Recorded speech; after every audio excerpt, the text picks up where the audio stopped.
Me klor e në gomarin ngordh po të pi. Uji i pishëm në Elbasan është kthyer në një shqetësim serioz për qytetarët. Prej disa ditësh, banorët të lagjes Aqif Pasha, por edhe lagjeve të tjera të qytetit denoncojnë se nga rubinetet rrjedh ujë ndotur me ngjyrë dhe pa pastërti të dukshme. Sipas një qytetare që u drejtuar redaksisë së Elbasani On, uji është i papërdorshëm. Qytetarët të intervistuar pohojnë se përveç ndotjes në ujë ndihet edhe prania e klorit në nivele të larta. Neve blejmë ujin faktikisht se nuk na ka pëlqyer se ka qenë me meturina, me rër, me raste. Po jo gjithmonë. Jo gjithmonë. Ka pasur se këto thonë që bëjnë kanalizimet këto, pastrimin e këtyre kanalizimeve të reja. Me ngjyrë nuk i kanë vëre, po me rër ka ardhur. Bile ka pasur 2-3 ditë që ka vazhduar me rër. Pavarësisht investimeve që janë bërë në qytet, qytetarët duhet garantuar ujë i pastër, i shëndetshëm dhe mbi të gjitha është gjunaf sepse paguhen taksat rregullisht për këtë gjë.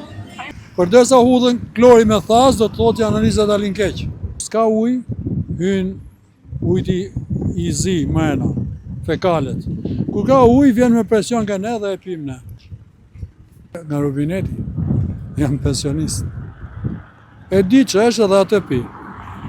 Gjithë tuba që ushtruan gjithë të rikonstruksioni i ujësjelësit, natyrisht do ketë probleme ujë, derisa të filtrohet, si qysh tek, nuk e di. Elbasani ka pas ujë të mirë të shqipë, por ky ujë me rikonstruksion e ri, tubacione, ku ta di unë ka pisluqe. Jo, blej, po kështu për gatu, për e konsumoj. Kam dhe depozit lart.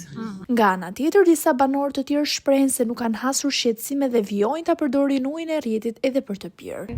Mirë, atë përdorim gjithmonë. Edhe për të pirë, pa atë kemi përdorur. Jo për kursy që e pi ujin nga çesmi.